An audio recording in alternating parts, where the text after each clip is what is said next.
Hello students, welcome back once again to your online video classes lecture. So today is 13th of June and we are back with the new class of standard 10 mathematics, that is your chapter number 4, that is your quadratic equation. तो बच्चों in the previous classes we have already covered your chapter number 12 and chapter number 13 very nicely. ठीक है, तो आज से हम chapter number 4 हमारा start करने वाला है, जो कि है हमारा क्वाड्रेटिक इक्वेशन, जो कि हमारा चैप्टर नंबर 3 जो लीनियर इक्वेशंस के बाद आता है. तो पहले मैंने क्वाड्रेटिक इक्वेशन कर रहा हूँ क्योंकि ये थोड़ा सा छोटा है, फिर हम डायरेक्टली लीनियर इक्वेशन को जाएंगे. तो ऑलमोस्ट हमने पूरा कवर कर लिया है स्टैंडर्ड 10 का प्लेलिस्ट, मतलब सब कुछ का एक्सप्लेनेशन वीडियो अभी अवेलेबल है. बस ये 4, 3 और 11 चैप्टर कंस्ट्रक्शन वो बस बाकी है. बाकी सब कुछ आप लोगों को डिस्क्रिप्शन में मिल जाएगा लिंक. ठीक है, तो अगर आप लोग अभी तक क्लियर नहीं हो कोई भी कॉन्सेप्ट, तो हर एक प्लेलिस्ट का लिंक डिस्क्रिप्शन में दिया गया है. चैप्टर 1 से लेकर चैप्टर 15 तक सब कुछ आप लोगों को मिल जाएगा विथ द प्रिसाइज नोट्स. तो जल्दी जाके आप लोग अगर कंप्लीट नहीं किया अभी तक तो जल्दी जाके उसको सब्सक्राइब करो. जब जी जाके आप लोग पहले लिंक इन द डिस्क्रिप्शन है उसमें जाके चेक करो, और अगर अभी तक सब्सक्राइब नहीं किया चैनल को तो जितना जल्दी हो सके सब्सक्राइब कर लो, क्योंकि जितना जल्दी करोगे उतना जल्दी नोटिफिकेशन मिलेगा, और जितना जल्दी नोटिफिकेशन मिलेगा उतना जल्दी आप लोग क्लास को अटेंड कर सकते हो रेगुलर जो क्लासेस चल रहा है, ताकि आप लोग का कोर्स भी ज़्यादा जल्दी प्रोसीड हो और आप लोग का कोर्स जितना जल्दी प्रोसीड होगा उतना जल्दी आप लोग को रिवीजन के लिए उतना एक्स्ट्रा टाइम आप लोग को मिल जाएगा. ठीक है, और हर एक कॉन्सेप्ट को हम बहुत ही अच्छे से यहाँ पे मैं आप लोग को डिस्क्राइब कर रहा हूँ ताकि कोई भी प्रॉब्लम फेस ना करना पड़े आप लोग को फ्यूचर में. तो अब आज का जो बच्चों टॉपिक है वो चैप्टर नंबर 4 है हमारा एनसीईआरटी का, दैट इज़ क्वाड्रेटिक इक्वेशन. तो already we have discussed the quadratic polynomial और all those concept in chapter number 2, but ये वाला में पूरा डिटेल में हम जाएंगे. तो कॉपी और पेन लेके बैठेंगे और पूरा क्लास को लास्ट तक अटेंड करेंगे, ताकि जितना पूरा लास्ट तक अटेंड करेंगे तो जितना भी कॉन्सेप्ट पढ़ाई होगा, जितना भी प्रॉब्लम्स हमने करेंगे उसको आप लोग नोट्स कॉपी में और करना, और जितना रिलेटेड प्रॉब्लम है उसको आप लोग प्रॉब्लम कॉपी करके उसको सॉल्व करना बच्चों. ठीक है, तो ज़्यादा देरी ना करके फिर क्लास को डायरेक्टली स्टार्ट करते हैं, पूरा लास्ट तक रहेंगे क्लास को अटेंड करेंगे फिर. ठीक है, hello students, welcome back once again to your online video classes. So today we will discuss about the new chapter of standard 10 mathematics, that is your chapter number 4 quadratic equations. Clear बच्चों? So I hope कि my voice is clearly audible to everyone, and just we'll proceed next to the chapter. Okay, so this lecture is all about the introduction to quadratic equation. ठीक है बच्चों, so in class number 9, that is standard 9, we have already discussed about the polynomials. Okay, there was a chapter called polynomials in chapter number 2 in standard 9, where we have already discussed about the polynomials, the types of polynomials. The polynomials having degree 1 is called linear polynomial, the polynomial having degree 2 is called quadratic polynomial, a polynomial having degree 3 is called cubic polynomial, and a polynomial having degree 4 is called biquadratic polynomial. So the आज का हमारा जो chapter है बच्चों, that is all about your quadratic equation, not polynomial but equation. तो before going to that concept of quadratic equation, first we have to understand the concept behind your quadratic polynomial. पहले हमको समझना पड़ेगा कि quadratic polynomial क्या होता है. Quadratic polynomial एक बार हम समझ गए तो उसको पॉलिनोमियल को इक्वेशन में कन्वर्ट करने के लिए हमको कुछ प्रॉब्लम नहीं है, बस एक जीरो लगा दो तो that will become a quadratic equation और लीनियर इक्वेशन और cubic equation. So in today's topic or today's lecture we will be discussing about the quadratic polynomial, quadratic equation, standard form of quadratic equation, types of quadratic equation, and one method. There are 3 methods to solve a quadratic equation, but in this lecture we will discuss about only one method, जो कि है हमारा factorization method, middle term factorization हम बोलते हैं. ठीक है, तो इतना सारा कुछ आज वाला लेक्चर में हम कवर करने वाले हैं. तो पूरा बच्चों लास्ट तक रहेंगे लेक्चर का, क्योंकि अगर आप लोग लास्ट तक नहीं रह रहे हो तो कहीं ना कहीं आप लोग कोई ना कोई कॉन्सेप्ट को मिस कर रहे हो. तो अगर आप लोग पूरा स्टार्टिंग से लेकर एंडिंग तक क्लास को अटेंड कर रहे हो तो बहुत ही हेल्प मिलेगा आप लोगों को to understand the concept in just 40 to 50 minutes. ठीक है, मतलब जितना लेक्चर चलेगा अभी उतना टाइम में आप लोग को पूरा जितना कॉन्सेप्ट बोलूँगा मैं पूरा कवर हो जाएगा. और उतना अगर आप लोग कवर कर रहे हो तो आप लोगों को एनसीईआरटी का अगर आप लोग एनसीईआरटी बुक पकड़ के बैठे हो तो उसका आप लोग का 4.1 एंड 4.2 का कॉन्सेप्ट पूरा कवर हो जाएगा, ठीक है। तो पूरा लास्ट तक रहेंगे क्लास को, पेन कॉपी पकड़ेंगे, जो जो मैं बोल रहा हूँ ऑलरेडी मैंने यहाँ पे नोट्स लिख दे रहा हूँ। पहले क्या कर रहा था ना, मैं लिख रहा था यहाँ पे, तो लिखने में क्या ना टाइम जा रहा था, आप लोगों को भी टाइम लग रहा था लिखने में। तो मैंने सोचा कि पहले से ही मतलब स्लाइड्स हो तो यहाँ पे नहीं कर सकता मैं, क्योंकि this is not the smart board actually, ठीक है। तो this is my simple white board, तो पहले से मैं लिख के रख दे रहा हूँ ताकि आप लोग को नोट्स जो है वो क्विकली आप लोग लिख सकते हो, पॉज करके भी लिख सकते हो, या फिर आप लोग एक बार क्लास को अटेंड कर लोगे आसानी से देख देख के, फिर after that just make the notes, ठीक है। और या फिर अगर टाइम मिल रहा है तो अभी भी नोट्स आप लोग प्रिपेयर कर सकते हो, that will be more effective, ठीक है। तो वही वाला कॉन्सेप्ट हम यूज करेंगे। तो मैंने ऑलरेडी यहाँ पे नोट्स कुछ लिख दिया है, अभी समझेंगे कि क्वाड्रेटिक पॉलिनोमियल क्या होता है, क्वाड्रेटिक इक्वेशंस क्या होता है, standard form of quadratic equations क्या होता है, और टाइप्स ऑफ क्वाड्रेटिक इक्वेशंस क्या होते हैं। इतना सब समझने के बाद हम थोड़ा सा प्रॉब्लमेटिक में जाएंगे कि क्वाड्रेटिक इक्वेशन हम कैसे, कौन सा इक्वेशन को हम क्वाड्रेटिक इक्वेशन बोलेंगे, क्या फिर या फिर सबको हम क्वाड्रेटिक इक्वेशन बोलेंगे, या फिर कुछ कुछ जो इक्वेशन है उसको ही हम क्वाड्रेटिक इक्वेशन बोलेंगे। फिर हम जाएंगे method of solving a quadratic equation, कि अगर क्वाड्रेटिक इक्वेशन गिवन होगा उसको हम सॉल्व कैसे करेंगे। तो इतना सारा आज के टॉपिक में हम पढ़ने वाले हैं, तो पूरा लास्ट तक रहेंगे, क्लास को अटेंड करेंगे। और जो बच्चा अभी तक सब्सक्राइब नहीं किया है चैनल को बच्चों, तो just hit the bell icon to subscribe and to get the notification quickly, क्योंकि रेगुलर बेसिस में क्लास चल रहा है, आप लोगों को पता है। जितना जल्दी आप लोग सब्सक्राइब करोगे उतना जल्दी आप लोगों को नोटिफिकेशन मिलेगा, और जितना जल्दी आप लोगों को नोटिफिकेशन मिलेगा उतना जल्दी आप लोग क्लास को अटेंड करके बहुत सारा कॉन्सेप्ट को गेन कर सकते हो, जैसे कि मैंने हर क्लास में आप लोगों को बताता हूँ। तो उतना और देरी ना करके सीधा आते हैं क्लास को, आते हैं quadratic polynomial. What is quadratic polynomial? तो बहुत सिंपल से जाएंगे, इतना डेप्थ में मतलब हमको जाने का नहीं है, या फिर बहुत थ्योरेटिकल हमको जाने का नहीं है। मैंने जितना मतलब समझ सकता है एक बच्चा उतना मैंने यहाँ पे लिख दिया है कि ये पॉलिनोमियल हैविंग डिग्री 2, एक पॉलिनोमियल जो होता है उसका अगर डिग्री आपका 2 हो गया। अभी आप लोग बोलोगे सर पॉलिनोमियल क्या है, डिग्री क्या है, ये सब हमने चैप्टर 2 में पढ़ चुका है। चैप्टर 2 हमारा जो है स्टैंडर्ड 10 का, that is known as polynomial. वहां पे हमने पॉलिनोमियल क्या है, डिग्री क्या है, ऑर्डर क्या है, सब कुछ पढ़ चुका है। बस उसी को और एक बार ध्यान रखना है कि एक पॉलिनोमियल होगा जिसका डिग्री 2 होगा। डिग्री मीन्स हाईएस्ट पावर, अगर एक पॉलिनोमियल का 2 हो रहा है उससे ज्यादा नहीं होगा, 2 ही होगा हाईएस्ट पावर। तो उस टाइप का पॉलिनोमियल्स को हम क्या बोलते हैं, क्वाड्रेटिक पॉलिनोमियल्स बोलते हैं। Simple concept. So a polynomial having degree 2 is called quadratic polynomial, as we have studied in standard 9 as well as in standard 10 chapter number 2, ठीक है। और बच्चों देखो, अभी जैसे कि तुम लोग का फॉर्मेट शॉर्ट क्वेश्चन वाला हो गया है, तो ऑब्वियसली शॉर्ट क्वेश्चंस वाला ये वाला पॉलिनोमियल्स हो गया, क्वाड्रेटिक इक्वेशन हो गया, लीनियर इक्वेशन हो गया, लीनियर पॉलिनोमियल्स हो गया। इसमें से 1 मार्कर क्वेश्चन बहुत सारा आने का चांसेस रहता है, क्योंकि छोटा छोटा चीज जैसे कि बोल देगा कि लीनियर इक्वेशन का डिग्री कितना होता है, ए polynomial having degree 1 is called dash, a polynomial having degree 2 is called dash, a polynomial having degree 3 is called dash, a polynomial having degree 4 is called dash, a polynomial having 3 terms is called dash। 3 term जिसका रहता है उसको क्या बोलते हैं, trinomial बोलते हैं। Having 1 term, term के अनुसार हम उसको अलग अलग करके डिवाइड करते हैं। पॉलिनोमियल में हमने ऑलरेडी पढ़ चुका है, टर्म के अनुसार हम मोनोमियल, बाइनोमियल, ट्राइनोमियल, मल्टीनोमियल, और डिग्री के अनुसार linear, quadratic, cubic and biquadratic and so on. तो वो हमारा टॉपिक नहीं है, हमारा क्वाड्रेटिक का टॉपिक है, तो हम क्वाड्रेटिक में आते हैं। मैं बस समझाने के लिए आप लोगों को बता रहा था। तो क्वाड्रेटिक पॉलिनोमियल का क्या है कॉन्सेप्ट, कि अगर एक पॉलिनोमियल का डिग्री आपका 2 हो रहा है, डिग्री अगर आपका 2 हो रहा है, those type of polynomials are called as quadratic polynomials, ठीक है। So it is in the form, उसका जो जनरल फॉर्म होता है ये भी हमने पॉलिनोमियल में पढ़ा है कि ax² + bx + c। तो this is the standard form और general form of a what, quadratic polynomial. तो देखो, क्वाड्रेटिक पॉलिनोमियल और quadratic equation both are not same. ध्यान से ये बात को दिमाग में रखना। मैं पॉलिनोमियल में भी आप लोगों को बोला हूं कि पॉलिनोमियल और इक्वेशन दोनों सेम नहीं है। पॉलिनोमियल मतलब एक एक्सप्रेशन होता है, जैसे कि ax² + bx + c, ठीक है।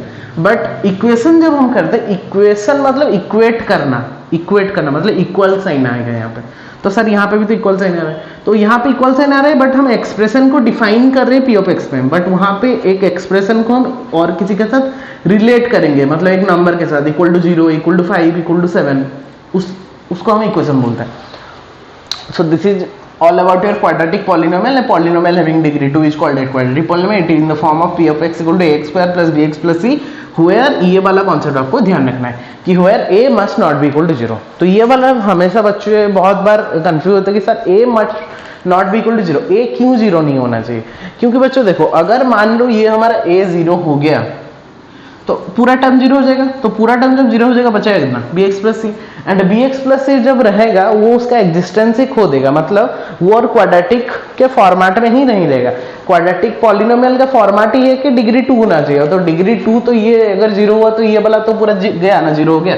तो यहाँ पे तो डिग्री 1 हो रहा है, तो ये लीनियर हो जा रहा है। ठीक है, तो उसका एग्जिस्टेंस को बचाने के लिए, मतलब उसको क्वाड्रेटिक होने के लिए ही हमारा ए नहीं जीरो होना चाहिए, बी सी जीरो होने से चलेगा, क्योंकि इसमें से हमको फर्क नहीं पड़ता, हमारा डिग्री यहाँ से हम कंसिडर कर रहे हैं। तो A must not be equal to zero, that is Y लिखा जाता है। ठीक है, पी ऑफ एक्स। तो एक मतलब शॉर्ट क्वेश्चन भी आ सकता है, the standard form of quadratic polynomial is dash, वो भी हम बोल सकते हैं। ठीक है, जैसे लीनियर का होता है ए एक्स प्लस बी, वैसे क्वाड्रेटिक का A x square plus B x plus C. वैसे क्यूबिक का अगर पूछेगा तो A X cube plus B X square plus C X plus D.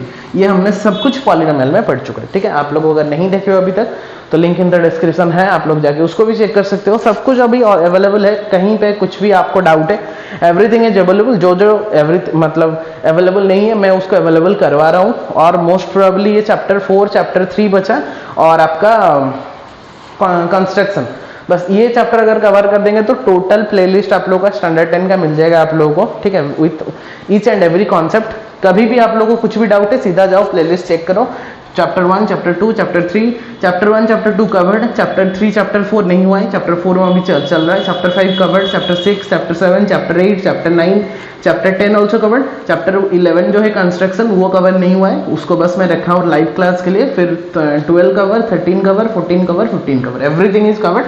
Just ये चैप्टर 4 भी अभी 2-3 लेक्चर में कवर हो जाएगा। फिर चैप्टर 3 में आएंगे, चैप्टर 3 चैप्टर 4 भी कवर हो गया। कंस्ट्रक्शन को एक लाइव क्लास रखेंगे, उसको डायरेक्टली रिकॉर्ड करके भेज देंगे। चैप्टर क्लास 10 का हर एक प्लेलिस्ट आप लोगों के पास अवेलेबल है, जो कि रिवीजन के लिए बहुत ही हेल्प करेगा बच्चों। Is that clear? रिवीजन के लिए बहुत ही हेल्प करेगा, क्योंकि कभी भी आप लोग कर रहे हो कहीं पे डाउट हो रहा है, सीधा जाओ प्लेलिस्ट में चेक करो, अच्छा ये वाला हाँ ये वाला हाँ क्लियर हो गया, इंस्टेंट क्लियर हो सकता है डाउट। और फिर हम तो है डाउट क्लियरिंग करने के लिए। ठीक है, okay, so this is all about your quadratic polynomial. Then सीधा आते हैं क्वाड्रेटिक इक्वेशंस में। क्वाड्रेटिक इक्वेशन मैंने बोला एक पॉलिनोमियल को इक्वेशन कब बोलेंगे? इक्वल टू एक कांस्टेंट या फिर जीरो लगा तो that will become a quadratic equation. So when we equate the quadratic polynomial, जब हम क्वाड्रेटिक पॉलिनोमियल को इक्वेट करते हैं टू जीरो हो सकता है constant, it is called an quadratic equation. जब हम उसको जीरो से इक्वेट कर देते हैं तो now it will become a quadratic equation. Polynomial था बट हम जब इक्वेट कर दिए जीरो से, that will become a quadratic equation. Simple सा कॉन्सेप्ट। ठीक है, सो उसको कैसे लिखेंगे? P of x equal to a x square plus B x plus C equal to zero. मतलब यहाँ से लिखने पी ऑफ एक्स तो मैंने बस आपको एक्सप्रेशन के लिए दिया था, तो P of X must be equal to zero, that means A x square plus B x plus C must be equal to zero. Where ये बात आपको ध्यान रखना है कि A must not be equal to zero होना चाहिए। ठीक है बच्चों, so that is all about your quadratic polynomial and quadratic equation. Now सीधा आते हैं थोड़ा standard form of quadratic equation का, जो मैंने यहाँ पे जस्ट बताया अभी कि स्टैंडर्ड फॉर्म जो रहता है क्वाड्रेटिक इक्वेशन का, that will be given by a x square plus B x plus C equal to zero. A x square plus B x plus C equal to zero होना चाहिए। Where क्या होना चाहिए बच्चों? A b c are all must be real numbers होना चाहिए। ए b सी जो होता है वो रियल है। तो अभी तक तो हमने रियल नंबर ही पढ़ा है, और एक नंबर होता है कॉम्प्लेक्स नंबर, जो कि अभी हमारे कोर्स में नहीं है। तो हमको बस याद रखना है कि ए बी सी जी जो भी नंबर्स हम लेंगे that must be a real number होना चाहिए। और ये वाला तो मैंने बोला जैसे कि A must not be equal to zero होना चाहिए, मतलब ए का वैल्यू हमारा जीरो नहीं होना चाहिए, क्योंकि अगर ए जीरो हो जा रहा है तो वो क्वाड्रेटिक का एग्जिस्टेंस ही खो देगा। तो उसको बजाय रखने के लिए, मतलब क्वाड्रेटिक होने के लिए ही हम क्या करेंगे? ए को हमको जीरो नहीं करना है। So this is the standard form और standard format of quadratic equation. ठीक है बच्चों, आई होप इतना तक पूरा क्लियर है। अभी आता है टाइप्स ऑफ क्वाड्रेटिक इक्वेशन में। टाइप्स ऑफ क्वाड्रेटिक इक्वेशन क्या होता है ना, दो टाइप का होता है। ये नॉर्मल से बात है कि एक होता है कंप्लीट QE। QE का मतलब बच्चों क्वाड्रेटिक इक्वेशन ना, ये जो QE लिखा है दैट मीन्स क्वाड्रेटिक इक्वेशन ना, तो यहाँ पे जगह नहीं था इसलिए मैंने QE लिख दिया। तो complete quadratic equation and pure quadratic equation. अभी कंप्लीट और प्योर का मतलब क्या है? देखो, कंप्लीट मतलब पूरा हरा भरा कंप्लीट होके रहेगा, जैसे कि वो कैसा है? A x square plus B x plus C equal to zero, जहाँ पे कि ए बी सी तीनों ही हमारा जीरो नहीं होना चाहिए। तीनों ही हमारा जीरो, मतलब ए भी एक नंबर है, बी भी एक नंबर है, सी भी एक नंबर है, क्योंकि तीनों बट जीरो नहीं होना चाहिए, तो that is called is complete quadratic equation, जहाँ पे कि ए बी सी कुछ कुछ नंबर होना चाहिए। बट प्योर क्वाड्रेटिक इक्वेशन में क्या है ना, बस आपका क्वाड्रेटिक इक्वेशन का कोफिशिएंट ही रहेगा, बाकी का कोफिशिएंट जीरो है। मतलब कोफिशिएंट अभी क्या होता है, जो मल्टीप्लाई होता है, जैसे कि मैं अगर A x square plus B x plus C बोलूँ, so A is the coefficient of x square, B is the coefficient of X and C is the constant, हम वैसे ही बोलते हैं। तो प्योर क्वाड्रेटिक इक्वेशन में क्या होगा ना, वो A x square equal to zero के फॉर्मेट में रहेगा, where A must not be equal to zero, A तो जीरो नहीं होना चाहिए, ये तो हमको पहले से ही पता है। बट यहाँ पे क्या हो जा रहा है ना, b and c both are zero, मतलब यहाँ पे b c वाला टर्म ही नहीं है, ठीक है। तो उस टाइप का इक्वेशंस को, उस टाइप का क्वाड्रेटिक इक्वेशंस को हम क्या बोलते हैं, प्योर क्वाड्रेटिक इक्वेशंस बोलते हैं, ठीक है बच्चों। So these are the two types of quadratic equation, complete quadratic equation where a b c तीनों जीरो नहीं होना चाहिए, बट प्योर क्वाड्रेटिक इक्वेशन में ए जीरो नहीं होना चाहिए, बी सी जीरो होने से भी चलेगा, और बी सी जीरो होगा तभी जाके हम उसको प्योर क्वाड्रेटिक इक्वेशन बोलेंगे, ठीक है बच्चों। तो that's all for your concept of quadratic polynomial we have discussed. Then quadratic equation, polynomial का format ax square plus B x plus c p of x के फॉर्मेट में रहता है, बट जब क्वाड्रेटिक इक्वेशंस करते हैं हम पी ऑफ एक्स को जीरो ले लेते हैं, that is x square plus B x plus C equal to zero. फिर हम standard form of quadratic equation में आए, जो कि होता है x square plus B x plus C equal to zero, where a b c are तीनों real number होना चाहिए and a must not be equal to zero होना चाहिए, ये तो पता है हमको। फिर टाइप्स ऑफ क्वाड्रेटिक इक्वेशन में क्या हुआ ना, दोनों टाइप का हमने सीखा, complete quadratic equation and pure quadratic equation. Complete में हमारा ए बी सी तीनों का वैल्यू जीरो नहीं होना चाहिए, तीनों का तीनों रहना चाहिए, बट प्योर में क्या है ना, ए का बस जीरो नहीं होना चाहिए, बी सी हमारा जीरो हो जाएगा, मतलब बी सी वाला टर्म ही नहीं रहेगा, जीरो हो जाएगा तो बी इंटू जीरो, मतलब zero into b, zero zero plus zero, तो ये दोनों टर्म तो जीरो, मतलब बस बचेगा ए एक्स स्क्वायर। तो इस टाइप के क्वाड्रेटिक इक्वेशंस को हम क्या बोलते हैं, प्योर क्वाड्रेटिक इक्वेशंस बोलते हैं, ठीक है बच्चों। तो these are the all the concept of your introduction to quadratic equation and polynomial, and I hope कि इतना तक पूरा अच्छे से क्लियर हो गया होगा बच्चों आप लोगों का। देन अगर अच्छे से क्लियर है तो पहले आप लोग एक काम करो, पॉज करो वीडियो को, और जितना भी लिखना है उसको थोड़ा सा नोट डाउन कर लो कॉपी में, फिर हम नेक्स्ट टॉपिक में आते हैं, ठीक है बच्चों। देन पॉज द वीडियो और जितना भी लिखना है उसको थोड़ा सा नोट डाउन कर लो आपके नोट कॉपी में। ओके बच्चों, अभी आते हैं कुछ हम रिलेटेड एग्जांपल्स में। अभी जो हमने किया जस्ट प्रीवियसली, हमने उसका कॉन्सेप्ट पढ़ लिया कि what is quadratic polynomial, what is quadratic equation, standard form क्या होता है और उसका टाइप्स, ठीक है। तो स्टैंडर्ड फॉर्म को याद रखना है, x square plus B x plus C equal to zero होना चाहिए। तो पहला जो एग्जांपल बोला है ये आपका पूरा एनसीईआरटी का 4.1 का एक्सरसाइज से रिलेट कर रहा है, मतलब पहला क्वेश्चन में ऐसे आप लोग को चेक करने बोला है क्वाड्रेटिक इक्वेशन, दूसरा क्वेश्चन में ऐसे कुछ एक वर्ड प्रॉब्लम दिया होगा, उससे आपको रिप्रेजेंट करने बोला होगा आपका क्वाड्रेटिक इक्वेशन को, ठीक है। तो यहाँ तक अभी तक हमने जो कर रहे हैं, अभी तक हम जो कर रहे हैं वहां पे हमने सॉल्व नहीं करना है उसको, क्योंकि हमने अभी तक मेथड ऑफ सॉल्विंग नहीं सीखा है। जस्ट अभी हमको फॉर्मेट पे सजा के लिखना है कि check whether it is a quadratic equation और नॉट, मतलब वो A x square plus B x plus C के फॉर्मेट में आ रहा है कि नहीं, उसको चेक करके बस लिखना है और कुछ भी नहीं। फिर जब हम धीरे धीरे आगे जाएंगे, मेथड ऑफ सॉल्विंग पढ़ेंगे, उसमें हम सॉल्व करेंगे कि अगर एक क्वाड्रेटिक इक्वेशन गिवन होगा उसको कैसे सॉल्व करके उसका रूट्स निकालते हैं, एक्स का वैल्यू कैसे निकालता है। बट अभी के लिए ये जो दो एग्जांपल हमने करेंगे वहां पे बस आपको रिप्रेजेंट करना है कि ये आपका क्वाड्रेटिक इक्वेशन फॉर्म कर रहा है कि नहीं, रिप्रेजेंट कर रहा है कि नहीं, ठीक है। तो यहाँ पे बोला है check whether the following quadratic equations are और नॉट, बिट 1 बिट 2 दिया है, वहां पे एग्जांपल नोट। तो पहले इसको करते हैं, तो जो क्वेश्चन दिया है उसको बस एक्सपांड करके चेक करते हैं पूरा सिंप्लीफाई करने के बाद कि वो A x square plus B x plus C के फॉर्मेट में आ रहा है कि नहीं। तो जब हम इसको करेंगे, इसको खोल देंगे तो कितना हो जाएगा बच्चों, x square plus 4 minus 4x, मतलब x का स्क्वायर x स्क्वायर, 2 का square 4 minus 2 into x that is 4x plus 1 हो गया, इधर हो गया कितना 2x माइनस 3। तो मैं क्या कर रहा हूँ ना, x स्क्वायर माइनस 4x, ये 2x था, ये चला गया इधर, माइनस 2x हो गया, 4 प्लस 1 तो यहाँ पे ऑलरेडी 5 बचा है, ये प्लस 3 आ गया, यहाँ पे माइनस 3 आ गया, प्लस 3 हो गया। चेक कर लो, यहाँ पे आपका क्या फॉर्म हो रहा है, फिर एक इक्वेशन फॉर्म हो रहा है, एक्स स्क्वायर माइनस 4 माइनस 2 कितना हो गया बच्चों, माइनस 6x प्लस 5 प्लस 3 कितना हो गया 8 इक्वल टू 0। तो चेक करो, अभी जब ऐसा कुछ फॉर्मेट में आ जा रहा है तो सीधा सीधा मुझे ये दिख रहा है कि ये हमारा कौन सा फॉर्मेट को बिलोंग्स कर रहा है। हम यहाँ पे एक सेंटेंस लिख सकते हैं कि which is in the form of x square plus B x plus C equal to 0, ये हमारे ये वाला फॉर्मेट में आ रहा है, therefore it is a quadratic equation.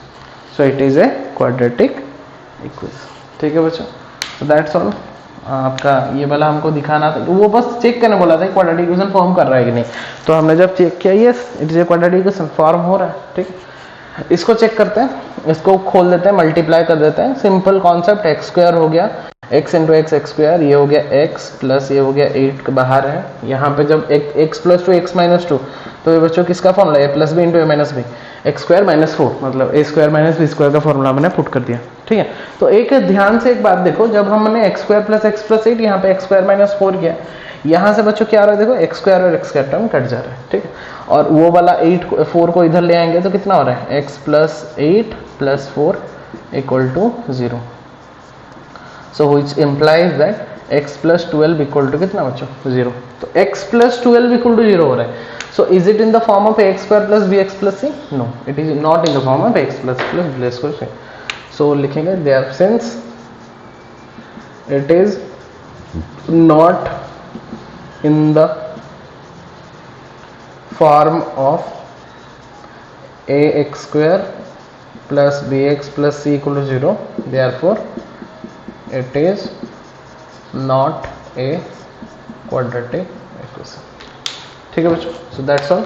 क्योंकि सिंस ये हमारा वो वाला फॉर्मेट में नहीं था तो ये हमारा क्वाड्रेटिक इक्वेशन नहीं हुआ, बट ये हमारा क्वाड्रेटिक इक्वेशन हुआ. ठीक है, तो ऐसे करके कोई भी अगर वैल्यू दिया होगा, कोई भी एक नंबर दिया होगा, आप लोगों को चेक करने बोला होगा कि check whether it is a quadratic equation और not. So by using that process कुछ भी नहीं करना है, जस्ट सिंप्लीफाई इट. लास्ट में बस चेक करना है कि वो A x square plus B x plus C के फॉर्मेट में आ रहा है कि नहीं. अगर आ रहा है तो क्वाड्रेटिक इक्वेशन, अगर नहीं आ रहा है तो नॉट ए क्वाड्रेटिक इक्वेशन. जैसे पहला वाला मेरा आया बट दूसरा वाला हमारा नहीं आया, तो पहला वाला अगर आया तो वो क्वाड्रेटिक इक्वेशन हो गया, it is a quadratic equation. ये दूसरा वाला हमारा नहीं आया तो that's why it is not a quadratic equation. ठीक है बच्चों, so that's all for your example number 1 and I hope कि वो वाला कॉन्सेप्ट पूरा क्लियर है. अब एग्जांपल नंबर 2 में आता है. यहाँ पे क्या बोला है, थोड़ा सा पढ़ेंगे क्योंकि it is a word problem. तो area of a rectangular plot is 528 metre square. area of a rectangular plot is 520 meter square.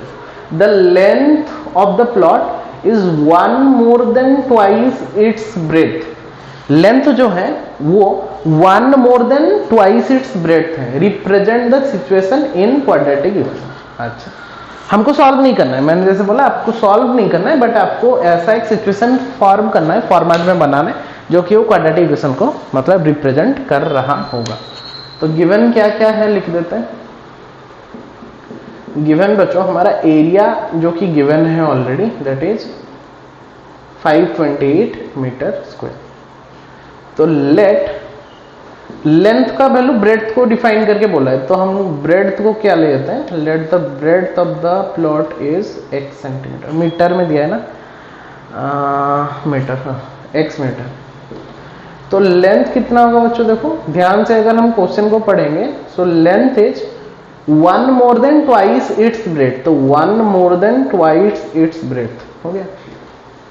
ये आपका हो गया x मीटर ब्रेड. लेंथ हो गया 1 more than मतलब 1 प्लस twice its breadth मतलब 2 into x हो गया मीटर. तो according to the question, ATQ मतलब according to the question, shortcut में मैंने लिखा.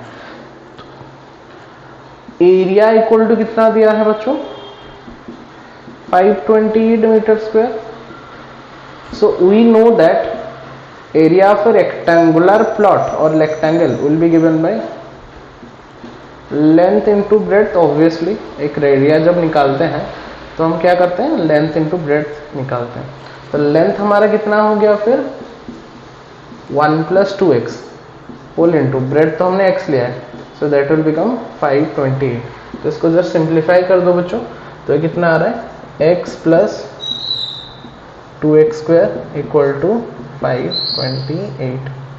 तो इसको थोड़ा सा सिंप्लीफाई करके लिखेंगे तो 2x square plus x minus 528 equal to 0. क्योंकि हमको क्वाड्रेटिक इक्वेशन के फॉर्मेट में रखना था तो हमने लिख दिया 2x स्क्वायर प्लस x, और जो प्लस 528 था उसको हमने उधर ले तो माइनस 28 हो गया. सो देयरफॉर अब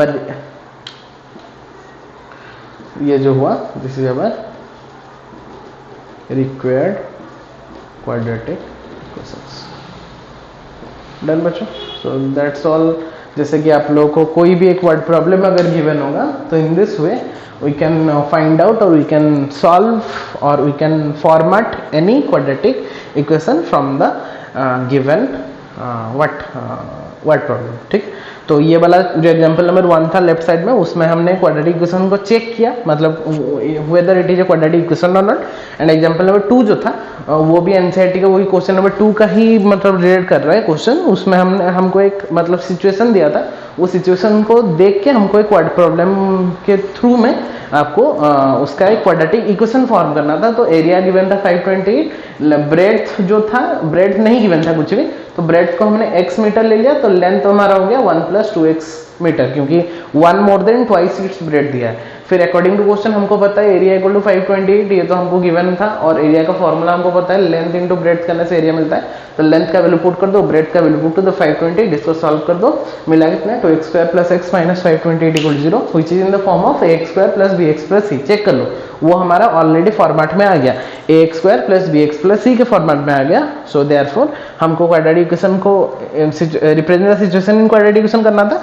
सो this is our required quadratic equation. ठीक है बच्चों, तो आई होप ये वाला कॉन्सेप्ट भी पूरा clear, example number 1 and example number 2 का, जो कि पूरा रिलेट कर रहा है आप लोगों का एनसीईआरटी 4.1 का। तो that's all for your NCERT 4.1। और जो बाकी जितना क्वेश्चन है वो आप लोग का होमवर्क है, जो कि आप लोग बहुत ही आसानी से कर लोगे अगर कॉन्सेप्ट पूरा समझ गए हो तो। ठीक है, तो तब तक के लिए अभी जितना भी यहाँ पे लिखा गया है, सो पॉज द वीडियो, और जितना भी लिखना है उसको थोड़ा सा नोट डाउन कर लो आप लोगों की कॉपी में, जो कि बहुत ही हेल्प कर गया आप लोगों को रिवीजन के टाइम में। तो along with the notes just try to solve the 4.1 exercise also, जिसमें कि मैंने ऑलरेडी ये वाला और ये वाला डिस्कस कर दिया, उस रिलेटेड और 2 या 3 क्वेश्चन ही है, उसको बस सॉल्व करके आप लोग को उसको सॉल्व कर देना। ठीक है बच्चों, देन अगर आप लोग का कॉन्सेप्ट क्लियर है देन पॉज द वीडियो, और जितना भी लिखना है उसको थोड़ा सा नोट डाउन कर लो आप लोगों के कॉपी में।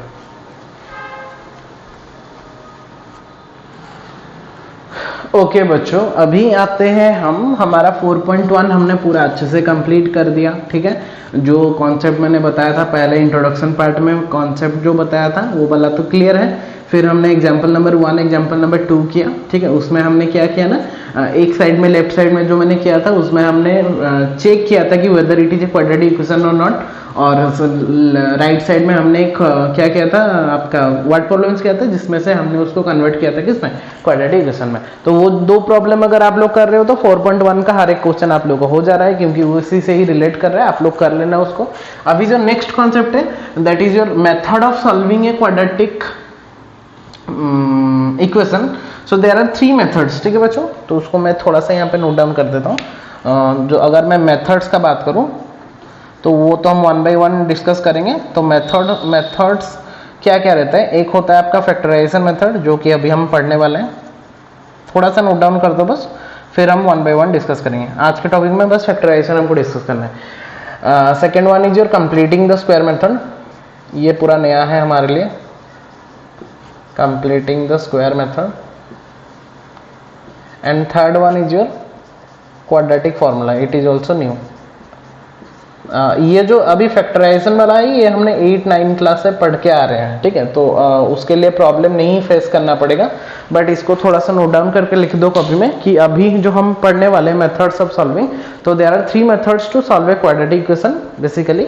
सो वन इज फैक्टराइजेशन, जो कि हम अभी डिस्कस करने वाले हैं, और बाकी जो 2 रहा completing the square method and quadratic formula, वो हम नेक्स्ट क्लास में नेक्स्ट लेक्चर में हम डिस्कस करके उसको कंप्लीट करेंगे। ठीक है, तो आज का जो टॉपिक है, मतलब आज के लेक्चर में जो हम डिस्कस करने वाले हैं, this is called factorization method.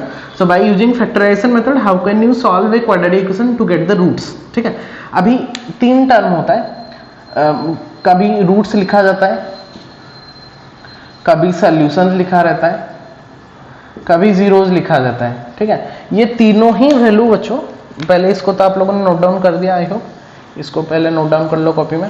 और ये जो तीनों ही बोला है, रूट्स बोला होगा, कहीं पे सॉल्यूशंस बोला होगा, कहीं पे जीरोज बोला होगा, तीनों का मीनिंग सेम ही रहता है। बच्चे कंफ्यूज होते हैं, रूट्स मतलब क्या, सॉल्यूशन मतलब क्या, जीरोज मतलब क्या, तीनों का वैल्यू ही सेम। कहीं पे बोला होगा फाइंड द रूट्स, मतलब वही we have to find out the value of x.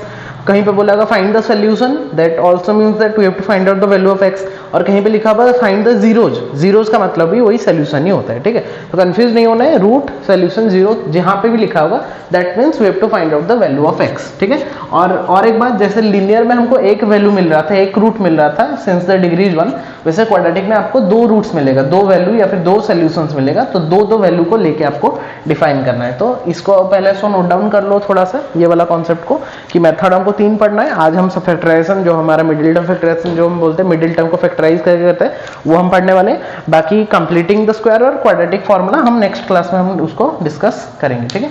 तो मैं इसको इरेज कर रहा हूँ, फिर उसको थोड़ा सा बस नोट करके एक साइड में लिख देना, कि ताकि मतलब कंफ्यूजन ना रहे कि हम जब पढ़ रहे हैं तो क्या क्या हम पढ़ने वाले हैं, वो आप लोगों के दिमाग में रह जाना चाहिए। मैंने बोला था ना, की पॉइंट्स अगर आप लोग लिख दे रहे हो पहले चैप्टर में, तो आप लोगों को कंफ्यूजन नहीं रहेगा कि ये चैप्टर में हमको क्या क्या पढ़ना है। तो पहले देखो, मिडिल टर्म फैक्टराइजेशन जब हमने पढ़ा था स्टैंडर्ड 8 या स्टैंडर्ड 9 में, हमको बस बोला गया था कि ऐसे ऐसे करना है, बट मैं इसको और थोड़ा सिंप्लीफाई करके आप लोगों के लिए बोल रहा हूँ। देखो यहाँ पे मैंने उसको दो तरीका से डिवाइड कर दिया है, दो टाइप कर दिया है, हम बोल सकते हैं टाइप 1 टाइप 2। देखो जब आप लोग खुद से आप लोग उसको सिंप्लीफाई कर रहे हो ना, तो बहुत ईजी हो जाएगा। मैं जैसे इसको टाइप 1 कर दिया, टाइप 2, तो टाइप 1 क्या है, मतलब टाइप 1 में कैसा फॉर्मेट में क्वेश्चन रहना चाहिए। क्वेश्चन कुछ ऐसे फॉर्मेट में है कि हमारा जो क्वेश्चन है यहाँ पे देखो, X square plus B x plus C के फॉर्मेट में होना चाहिए, मतलब एक्स स्क्वायर। तो वहां पे क्या लिखा गया, टाइप 2 में लिखा गया A x square plus B x plus C. So क्या सा डिफरेंस है, दोनों तो सेम ही दिख रहे हैं, बट दोनों सेम नहीं है। देखो यहाँ पे एक्स स्क्वायर का कोफिशिएंट ए आ रहा है, वहां पे एक्स स्क्वायर का कोफिशिएंट 1 आ रहा है, मतलब वहां पे एक्स स्क्वायर का कोफिशिएंट कोई नहीं है। तो ऐसे करके आप लोग कर सकते हो कि कोई अगर लिखा है क्वाड्रेटिक इक्वेशन लिखा है और वहां पे एक्स स्क्वायर का कोफिशिएंट कुछ भी नहीं है, तो वो टाइप 1 में बोला जाएगा, मतलब हमारे अनुसार। मतलब अगर ऐसे आप लोग समझना चाहो तो टाइप 1 में हम उसको रखेंगे, और अगर एक्स स्क्वायर के साथ कोई एक मल्टीप्लाई होकर रहेगा तो उसको हम कहाँ पे रखेंगे बच्चों, टाइप 2 में रखेंगे। तो ईजी रहेगा हमको सॉल्व करने के लिए, ठीक है। तो मैं क्वेश्चन इक्वल टू 0 छोड़ दिया हूँ, यहाँ पे 0, यहाँ पे भी 0, ठीक है। तो देखो जो मैंने एग्जाम्पल 1 लिया है आपका फैक्टराइज करना, यहाँ पे मैंने लिया x square plus 7x plus 12 जो कि टाइप 1 से रिलेट करें, क्योंकि एक्स स्क्वायर के साथ कोई मल्टीप्लाई नहीं है। बट जब हम एग्जाम्पल 2 में जा रहे हैं, वहाँ पे हमारा मैंने एग्जाम्पल जो लिया है वो लिया है मैंने 4x square plus 8x plus 3 लिया है, तो वहाँ पे एक्स स्क्वायर के साथ 4 मल्टीप्लाई हो रहा है, ठीक है ना। तो मैंने ऐसे दो टाइप में कर दिया। पहला टाइप में आपको एक्स स्क्वायर को मतलब नॉर्मल रखना है, एक्स स्क्वायर के साथ कोई मल्टीप्लाई नहीं है। दूसरा टाइप में आप लोगों का एक्स स्क्वायर के साथ अगर कोई मल्टीप्लाई होगा, जैसे 4, 5, 6 कुछ भी हो सकता है, ठीक है। तो कॉन्सेप्ट क्या था टाइप 1 का, टाइप 2 का कॉन्सेप्ट मैंने अलग कर दिया।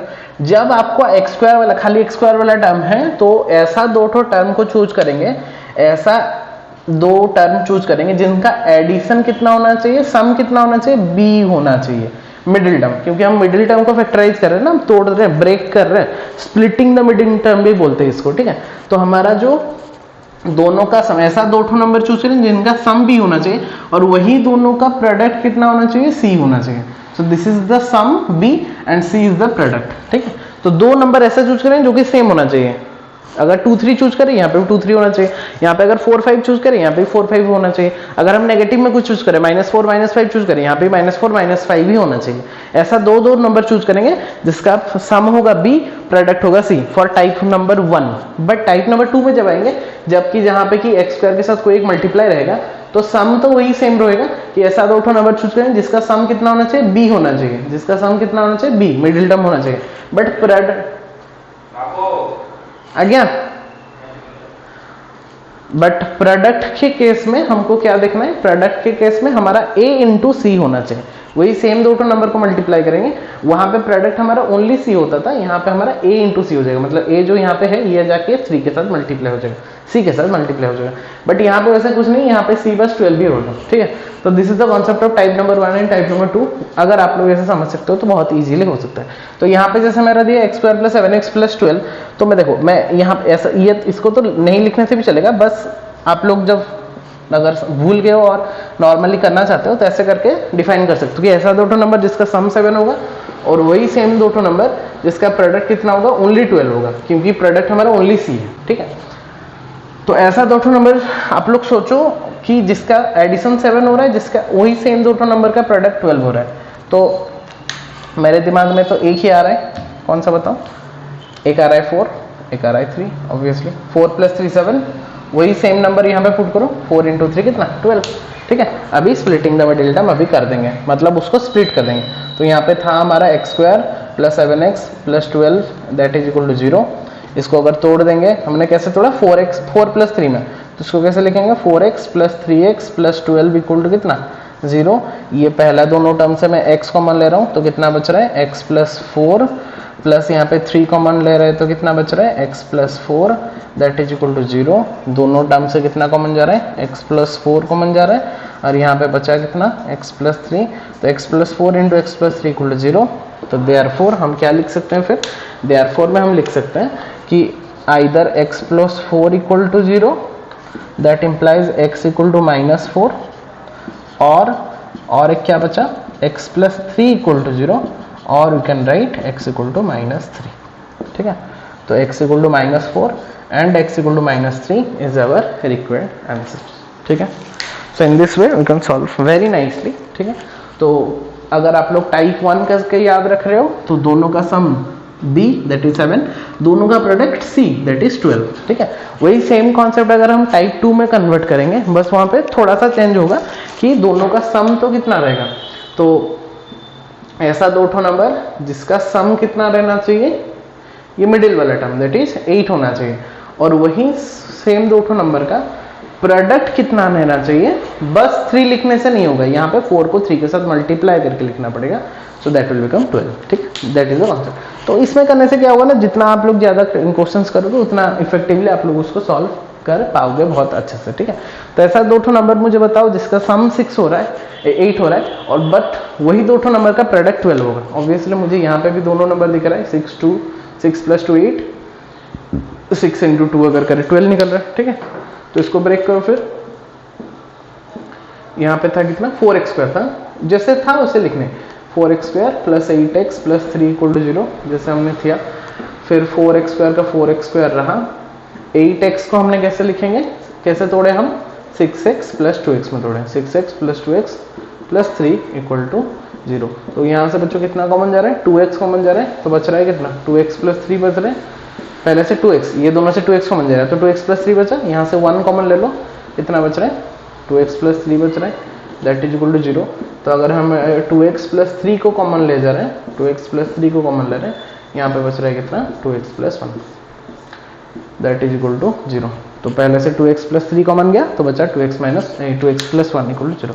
सो देयरफॉर यू कैन राइट पहला वाला टर्म 0 हो सकता है, 2x प्लस 3 इक्वल टू 0, और you can write x equal to कितना -3/2, और सेकेंड वाला टर्म 0 हो सकता है that is 2x plus 1 equal to 0, और you can write x equal to -1/2।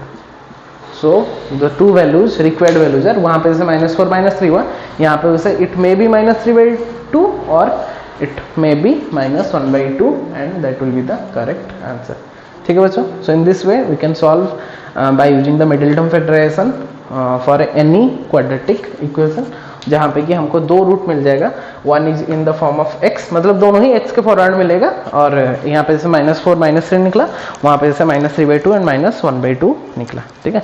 तो ऐसे करके आप लोग उसको सॉल्व करके बहुत ही अच्छे से उसको कंप्लीट कर सकते हो।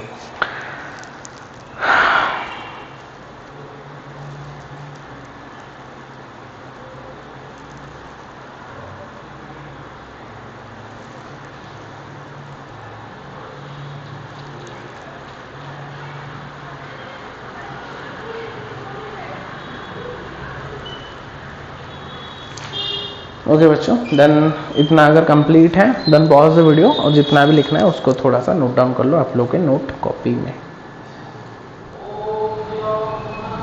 ओके बच्चों, अभी आते हैं ये लास्ट दो एग्जांपल में, जहाँ पे कि बोला है यहाँ पे वर्ड प्रॉब्लम्स दिया है, इसमें से आपको फाइंड करना है। तो पहले में बोला है find two numbers which some is 27 and product is 182। तो ऐसा दो ठो नंबर आपको निकालना है जिसका सम होगा 27 एंड प्रोडक्ट होगा 182। तो लेट वन नंबर में लेता हूँ x, so obviously another number will be how much 27 minus x, क्योंकि सम बोला है 27, तो अगर हम एक को x ले रहे हैं तो ऑब्वियसली और एक 27 माइनस x होगा। सो अकॉर्डिंग टू क्वेश्चन अगर हम लिखेंगे, सम तो हमने निकाल दिया प्रोडक्ट, तो प्रोडक्ट दोनों का मल्टीप्लीकेशन, तो 7x into 27 minus x equal to कितना दिया बच्चों, प्रोडक्ट दिया 182। इसको सिंप्लीफाई करेंगे तो 27x minus x square equal to 182। इसको और थोड़ा सिंप्लीफाई करेंगे, एक्स स्क्वायर को हमको पॉजिटिव रखना है, उसको इधर ले जाएंगे, प्लस 182 इक्वल टू 0। ठीक है, फिर बाकी आप लोग उसको सॉल्व करना, सॉल्विंग मैंने सिखा दिया, do by yourself, DBY do by yourself. ठीक है, तो हमने उसको कन्वर्ट कर दिया क्वाड्रेटिक में, आप लोग उसको सॉल्व कर लेना। यहाँ पे बोला है find two positive consecutive integers sum of which square is 365। तो लेट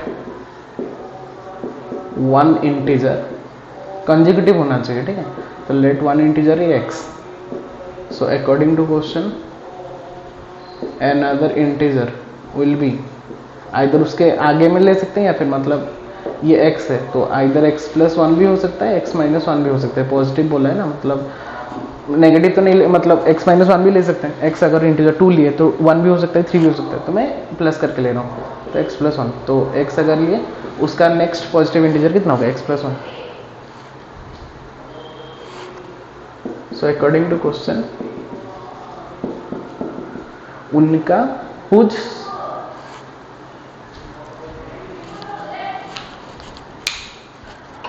मैं जाची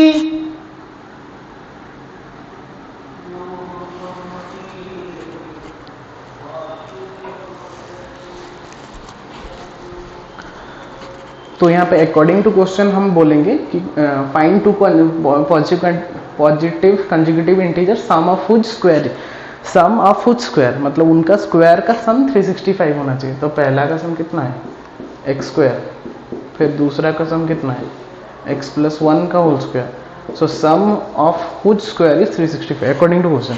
हमने पहला इंटीजर एक्स लिया था, दूसरा इंटीजर एक्स प्लस वन लिया, क्योंकि कंजुगेटिव होना चाहिए, तो x plus one will be the conjugative integer. तो दोनों का स्क्वायर का सम 365, मतलब पहला का square X square plus x plus one मतलब सेकंड का स्क्वायर इक्वल टू 365। इसको अगर थोड़ा सा सिंप्लीफाई कर देंगे तो एक्स स्क्वायर हो गया, ये कितना हो जाएगा देखो, ए प्लस बी का whole square X square plus one का स्क्वायर 1 प्लस 2x इक्वल टू 365। तो X square plus X square बच्चों कितना हो गया, 2x square plus 2x plus 1, ये आ गया minus 365 that is equal to 0। तो ये हो गया हमारा 2x square plus 2x minus 1 minus 365 minus 364 equal to 0। यहाँ पे और एक आ गया क्या, क्वाड्रेटिक इक्वेशन। तो इसको भी आप लोगों को डू बाय योरसेल्फ करना, आप लोगों को खुद से करना है, ठीक है। क्वाड्रेटिक तो हो गया, जैसे मैंने बोला था आप लोगों को मिडिल टर्म फैक्टराइजेशन करना है, उसको सॉल्व करना है, वैसे सॉल्व करके आप लोग उसका आंसर x का वैल्यू निकाल लेना, ठीक है। तो these are the concept of your example number 3 and example number 4। ये जो दोनों ही एग्जाम्पल है मैंने NCERT का 4.2 से उठाया है इसको। एक है आपका question number 3, this is your question number 4, ठीक है। तो एग्जाम्पल मैंने लिख दिया, लेकिन NCERT का ही क्वेश्चन है, आप लोग इसको देख के ट्राई करना, और बाकी जितना भी क्वेश्चन है उसको वही कॉन्सेप्ट लगा के मिडिल टर्म फैक्टराइजेशन का कॉन्सेप्ट लगा के उसका वैल्यू को निकाल लेना, ठीक है बच्चों। So that's all for today's class. I hope कि जितना भी कॉन्सेप्ट आज का पढ़ाई हुआ सब कुछ पूरा परफेक्टली समझ में आ गया होगा। नोट्स अपडेट कर देना, और जितना भी एक्सरसाइज का प्रॉब्लम बचा उसको एग्जाम्पल के साथ कंप्लीट कर देना। फिर हम मिलेंगे नेक्स्ट क्लास में और एक न्यू कॉन्सेप्ट के साथ, method of solving the quadratic equation, ठीक है। ओके, तो till then just pause the video, जितना भी लिखना है उसको थोड़ा सा नोट डाउन कर लो। ओके बच्चों, आज के लिए इतना ही। फिर आई होप कि जितना भी कॉन्सेप्ट आज का पढ़ाई हुआ सब कुछ पूरा क्रिस्टल क्लियर हो गया होगा आप लोगों का। जितना भी हमने क्वाड्रेटिक पॉलिनोमियल, क्वाड्रेटिक इक्वेशन, उसका स्टैंडर्ड फॉर्म, उसका रिलेटेड कुछ प्रॉब्लम्स, फिर हमने एक मेथड पढ़ा जो कि है हमारा फैक्टराइजेशन मेथड, जिसमें कि हमने सॉल्व करना सिखाई कैसे हम उसका रूट्स निकालते हैं या फिर सोल्यूशन निकालते हैं, और उसके रिलेटेड कुछ वर्ड प्रॉब्लम्स किया जिसका कि आंसर आप लोगों को खुद से करना है, ठीक है। और बाकी जितना भी प्रॉब्लम रह गया 4.1 एंड 4.2 हमने अभी आज के लेक्चर में जितना भी कॉन्सेप्ट पढ़ा उसमें आप लोग 4.1 एंड 4.2 NCERT का आसानी से कर पाओगे। मैंने आधा क्वेश्चन मैंने कर भी दिया है एग्जाम्पल के बेसिस में, और बाकी जितना क्वेश्चन है वो आप लोग खुद से करके कंप्लीट करना। अगर कोई भी प्रॉब्लम होगा तो कमेंट सेक्शन में आप लोग बताना मुझे कौन सा प्रॉब्लम है, तो मैं उसके लिए एक सेपरेट वीडियो बना के आप लोगों को भेज सकता हूँ। ठीक है बच्चों, और अभी तक अगर आप लोग नहीं किए हो सब्सक्राइब तो जल्दी से सब्सक्राइब करो, और अगर लिंक चाहिए डिस्क्रिप्शन में, कोई भी चैप्टर का लिंक इन द डिस्क्रिप्शन है, उसमें भी जाके देखो।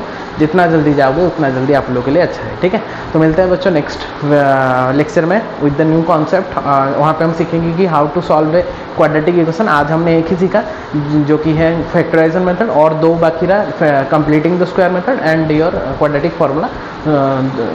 That two concepts will discuss in our next lecture. So बच्चों मिलते हैं फिर नेक्स्ट क्लास में with the new concept of quadratic equation. Till then take care all of you, stay safe, stay at your home. जय जय।